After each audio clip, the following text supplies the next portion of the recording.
ನಮಸ್ತೆ ಸ್ನೇಹಿತರೆ, ಇವತ್ತು ನಾವು ಇಂಗ್ಲೀಷ್ನ ಪ್ರಥಮ BA ಇಂಗ್ಲೀಷ್ನ ಪರೀಕ್ಷೆಯ ಅಂತಿಮ ತಯಾರಿಯನ್ನು ಮಾಡಿಕೊಳ್ಳುವ.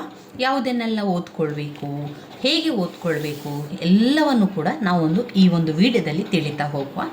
ಈಗಾಗಲೇ ನಿಮಗೆ ನಾನು ಈ ಒಂದು ಪದ್ಯ ಭಾಗ, ಪಾಠದ ಭಾಗ, ಹಾಗೆ ನಾಟಕದ ಭಾಗ, ಸಮ್ಮರಿಯನ್ನು, ಹಾಗೆಯೇ ಗ್ರಾಮರ್ ಇದೆಲ್ಲವನ್ನು ಕೂಡ ನಿಮಗೆ ನಾನು ತಿಳಿಸಿದ್ದೇನೆ. ಅದೆಲ್ಲವೂ ಕೂಡ ಈಗಾಗಲೇ ನಾನು ವಿಡಿಯೋವನ್ನು ಮಾಡಿದ್ದೇನೆ. ಅದೆಲ್ಲ ಕೂಡ ಪ್ಲೇ ಲಿಸ್ಟಲ್ಲಿದೆ. ನಿಮಗೆ ಹಳೆಯ ವಿಡಿಯೋಸ್ ಬೇಕು ಅಂತಾದರೆ ಆ ಪ್ಲೇ ಲಿಸ್ಟಲ್ಲಿ ನೋಡಿಕೊಳ್ಳಿ. ಅದರಲ್ಲಿ ಎಲ್ಲವನ್ನು ಕೂಡ ಪ್ರತ್ಯೇಕವಾಗಿ ಸಂಪೂರ್ಣ ವಿವರಣೆಯನ್ನು ಕೊಟ್ಟಿದ್ದೇನೆ. ಇವತ್ತು ಅಂತಿಮ ತಯಾರಿಯಲ್ಲಿ ಎಲ್ಲವನ್ನು ಕೂಡ ಸಂಪೂರ್ಣವಾಗಿ ನೋಡಿಕೊಳ್ಳುವಂಥದ್ದಲ್ಲ, ಸ್ವಲ್ಪ ನೋಡ್ತಾ ಹೋಗುವ. ಯಾವುದನ್ನು ಓದ್ಕೊಳ್ಬೇಕು, ಯಾವುದನ್ನು ಯಾವ ರೀತಿ ಓದ್ಕೊಳ್ಬೇಕು ಎಂಬುವಂಥದ್ದನ್ನು ನಿಮಗೆ ನಾನು ತಿಳಿಸ್ತಾ ಹೋಗ್ತೇನೆ. ಇಂಗ್ಲೀಷ್ನಲ್ಲಿ ನಿಮಗೆ ಪಾಸ್ ಅಂಕಗಳು ಸಿಕ್ಕುವಷ್ಟಾದರೂ ಕೂಡ ನೀವು ಓದ್ಕೊಳ್ಳೇಬೇಕು. ಪಾಸ್ ಅಂಕಕ್ಕೆ ನಿಮಗೆ ಎಷ್ಟು ಬೇಕು ಅಷ್ಟನ್ನು ಓದ್ಕೊಳ್ಳುವಂಥದ್ದು. ಮೊದಲಿಗೆ ನಾನಿಲ್ಲಿ ಹೇಳುವಂಥದ್ದು ಪೊಯೆಟ್ರಿ ಭಾಗ, ಪದ್ಯದ ಭಾಗದ ಎಲ್ಲ ಪದ್ಯದ ಸಮ್ಮರಿಯನ್ನು ಸರಿಯಾಗಿ ಕಲಿತುಕೊಳ್ಳಿ. ಇರುವಂತಹ ಇನ್ನು ಎಷ್ಟು ದಿನ ಇದೆ, ನಿಮ್ಮ ಪರೀಕ್ಷೆಗಳು ಯಾವಾಗ ಇದೆ, ಪರೀಕ್ಷೆಗೆ ರಜೆ ಇದ್ದರೆ ಆ ರಜೆಯಲ್ಲಿ ನಿಮಗೆ ಎಷ್ಟು ಓದಲಿಕ್ಕೆ ಸಾಧ್ಯ ಅಷ್ಟನ್ನು ಓದ್ಕೊಳ್ಳಿ. ಅದರಲ್ಲಿ ಪದ್ಯ ಭಾಗವನ್ನೇ ನೀವು ಮುಖ್ಯವಾಗಿ ಓದ್ಕೊಳ್ಬೇಕು. ಈ ಪದ್ಯದಲ್ಲಿರುವಂತಹ ಎಷ್ಟು ಪದ್ಯ ಇದೆ, 1 2 3 4 5 6 ಪದ್ಯಗಳಿದೆ. ಈ 6 ಪದ್ಯಗಳ ಸಮ್ಮರಿಯನ್ನು ನೀವು ಸರಿಯಾಗಿ ಕಲಿತುಕೊಂಡ್ರೂ ಕೂಡ ಸಾಕಾಗ್ತದೆ ನಿಮಗೆ ಇಂಗ್ಲೀಷ್ನಲ್ಲಿ ಪಾಸ್ ಅಂಕಗಳು ಸಿಗಲಿಕ್ಕೆ.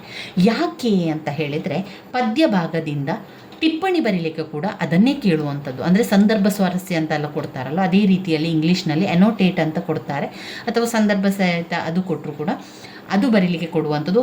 ಹೆಚ್ಚಿನ ಪ್ರಶ್ನೆ ಪದ್ಯದ ಭಾಗದಿಂದ ಕೊಡ್ತಾರೆ, ಪಾಠದಿಂದಲೂ ಕೊಡ್ತಾರೆ, ಆದರೆ ನಮಗೆ ಪದ್ಯ ಭಾಗದಿಂದ ಕೊಡ್ತಾರೆ ಪ್ರಶ್ನೆಗಳನ್ನು. ಹಾಗೆ ಪ್ರಶ್ನೋತ್ತರಗಳನ್ನು ಬರೀಲಿಕ್ಕೆ ಕೂಡ ಪದ್ಯದ ಭಾಗದಿಂದ ಪ್ರಶ್ನೆಗಳನ್ನು ಕೊಡ್ತಾರೆ. ಪದ್ಯದ ಭಾಗದಿಂದ ಪ್ರಶ್ನೆಗಳನ್ನು ಕೊಡುವುದರಿಂದ ನಾವು ಪದ್ಯದ ಭಾಗಕ್ಕೆ ಹೆಚ್ಚು ಗಮನವನ್ನು ಕೊಡಬೇಕು. ಇದೇನು ಅಷ್ಟು ಕಷ್ಟ ಏನಿಲ್ಲ. ಸಮ್ಮರಿಯನ್ನು ನೀವು ಕಲಿಬೇಕು. ಬಾಯಿಪಾಠ ಮಾಡಿ ಆದರೂ ಕಲಿತುಕೊಳ್ಬೋದು, ಅಥವಾ ಅರ್ಥ ಮಾಡಿಕೊಂಡಾದರೂ ಕಲಿತುಕೊಳ್ಬೋದು. ಒಟ್ಟಿನಲ್ಲಿ ಪದ್ಯದ ಸಮ್ಮರಿಯನ್ನು ಸರಿಯಾಗಿ ಕಲಿತುಕೊಳ್ಳಿ.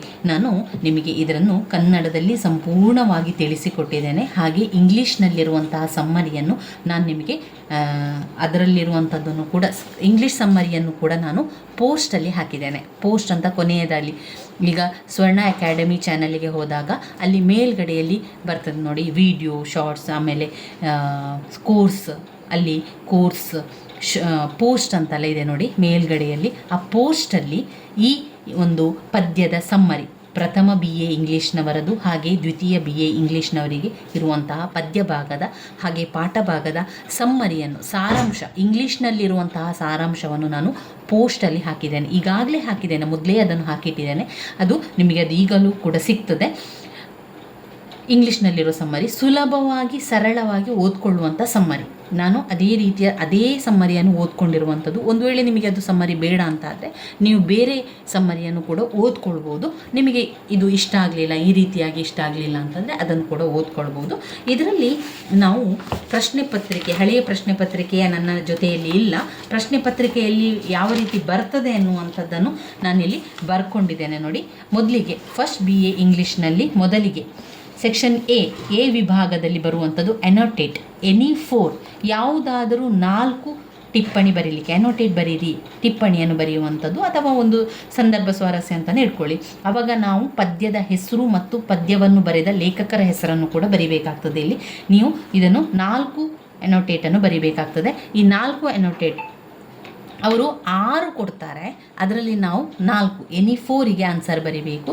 ಎನಿ 4ಗೆ ನೀವು ಆನ್ಸರನ್ನು ಬರಿಬೇಕಾಗಿರುವಂಥದ್ದು. ಅದನ್ನು ನೀವು ಏನು ಮಾಡಿ ಅಂದರೆ, ಪದ್ಯದ 6 ಪದ್ಯದ ಸಾರಾಂಶವನ್ನು ನೀವು ಸರಿಯಾಗಿ ಕಲಿತುಕೊಂಡ್ರೆ ಆ ಸಮ್ಮರಿಯನ್ನೇ ಆಯ್ಕೆ ಮಾಡಿಕೊಳ್ಳಿ. ಒಟ್ಟಿನಲ್ಲಿ ಇಲ್ಲಿ ಸಮ್ಮರಿಯನ್ನು ಬರಿತಾ ಹೋಗಿ. ಯಾರಿಗೆಲ್ಲ ಇಂಗ್ಲೀಷ್ ತುಂಬಾ ಕಷ್ಟ ಅಂತ ಆಗ್ತದೋ, ನೀವು ಸಮ್ಮರಿಯನ್ನು ಕಲಿಯುವಂಥದ್ದು ತುಂಬಾ ವೆರಿ ಇಂಪಾರ್ಟೆಂಟ್ ಆಗಿರುವಂಥದ್ದು. ಇಂಗ್ಲೀಷಲ್ಲಿ ನಿಮಗೆ ವಾಕ್ಯ ಮಾಡಲಿಕ್ಕೆ ಆಗ್ತದೆ, ಬರೀಲಿಕ್ಕೆ ಆಗ್ತದೆ ಅಂತಾದರೆ ಅದಕ್ಕೆ ಸಂಬಂಧಪಟ್ಟ ಪ್ರಶ್ನೆಗೆ ಉತ್ತರವನ್ನು ಕಲಿತ್ಕೊಳ್ಳಿ. ಇನ್ನು ಉಳಿದವರು, ಇಂಗ್ಲೀಷ್ ಕಷ್ಟ ಆಗುವಂಥವರು, ಇಂಗ್ಲೀಷನ್ನು ತುಂಬಾ ಕಷ್ಟದಲ್ಲಿ ಬರಿತಾ ಇರುವವರು, ನೀವೇನು ಮಾಡಬೇಕು ಅಂದರೆ ಈ 6 ಪದ್ಯದ ಸಾರಾಂಶವನ್ನು ನೀವು ಬಾಯ್ಪಾಠ ಮಾಡಿ ಕಲಿತ್ಕೊಳ್ಬೇಕು.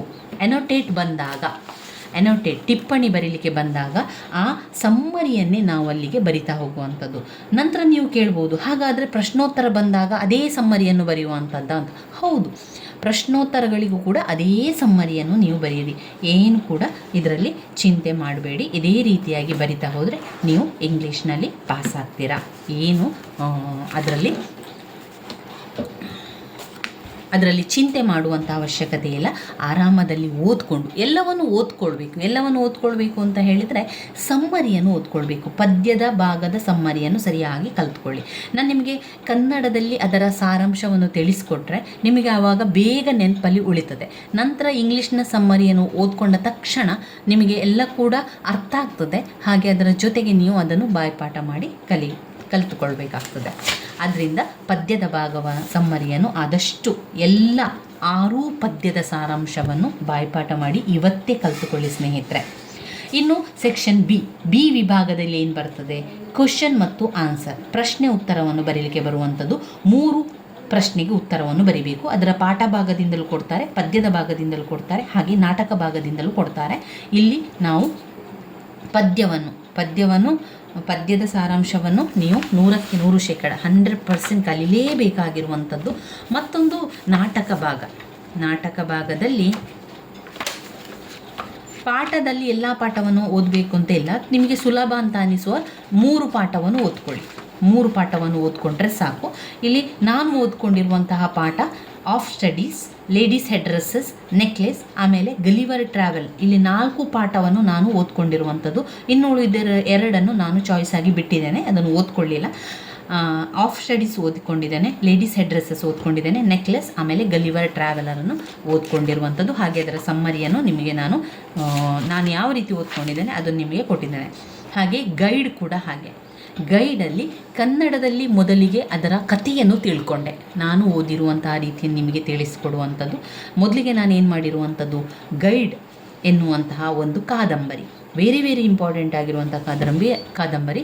ಇದರಲ್ಲಿ 3 ಪ್ರಶ್ನೆಗಳು ಇದ್ದೇ ಇರುವಂತಹ ಪ್ರಶ್ನೆ.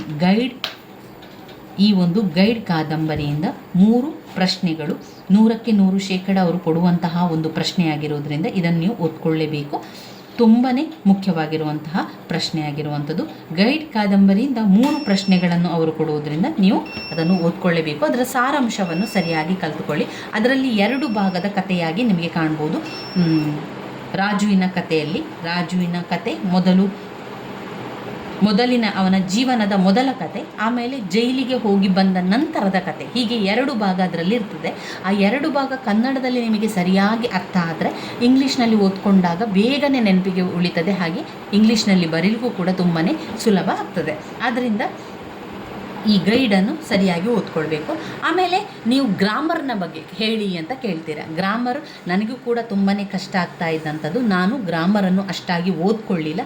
ಕೆಲವೊಂದು ಮುಖ್ಯವಾಗಿರುವಂತಹ ಗ್ರಾಮರನ್ನಷ್ಟೇ ಓದ್ಕೊಂಡಿರುವಂಥದ್ದು, ಹಾಗೆ ಅದನ್ನು ಬರೆದಿರುವಂಥದ್ದು. ನೀವು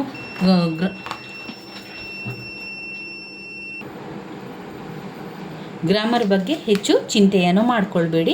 ಮುಂದಿನ ವಿಡಿಯೋದಲ್ಲಿ ನಾನು ಎಲ್ಲವನ್ನು ಕೂಡ ಜೊತೆಯಾಗಿ ಒಂದೇ ವಿಡಿಯೋದಲ್ಲಿ ಅಂತಿಮ ತಯಾರಿಯಾಗಿ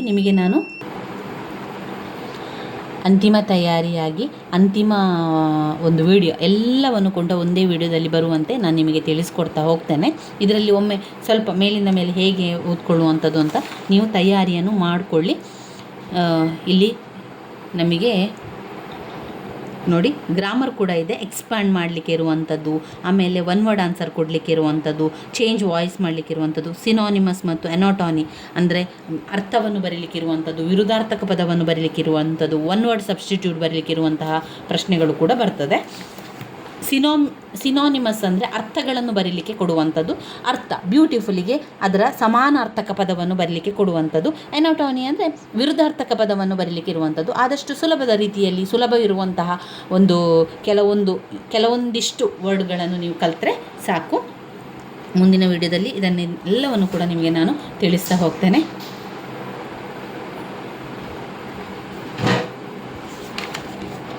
ಇದರ ಸಮ್ಮರಿಯನ್ನು ನಾವು ಸ್ವಲ್ಪ ಸ್ವಲ್ಪ ಅದರ ಕಥೆಯನ್ನೊಮ್ಮೆ ತಿಳ್ಕೊಂಡ್ರೆ ನಮಗೆ ಬೇಗನೆ ನೆನಪಲ್ಲಿ ಉಳಿಲಿಕ್ಕೆ ಸಹಾಯ ಆಗ್ತದೆ. ನೀವು ಇಂಗ್ಲೀಷ್ನ ಸಮ್ಮರಿಯನ್ನು ಸರಿಯಾಗಿ ಕಲಿತುಕೊಳ್ಳಿ, ಯಾವುದನ್ನು ಕೂಡ ಸ್ಕಿಪ್ ಮಾಡಬೇಡಿ, ಎಲ್ಲ ಪ್ರಶ್ನೆ ಕೂಡ ಉತ್ತರವನ್ನು ಬರೆದು ಬರಬೇಕು, ಏನು ಚಿಂತೆ ಬೇಡ. ನನ್ನ ವಿಡಿಯೋಸ್ ಎಲ್ಲ ನಿಮಗೆ ಇಷ್ಟ ಆಗಿದ್ದರೆ ಲೈಕ್ ಕೊಡಿ, ಶೇರ್ ಮಾಡಿ, ಸಬ್ಸ್ಕ್ರೈಬ್ ಮಾಡಲಿಕ್ಕೆ ಮರಿಬೇಡಿ. ಧನ್ಯವಾದಗಳು ಸ್ನೇಹಿತರೆ.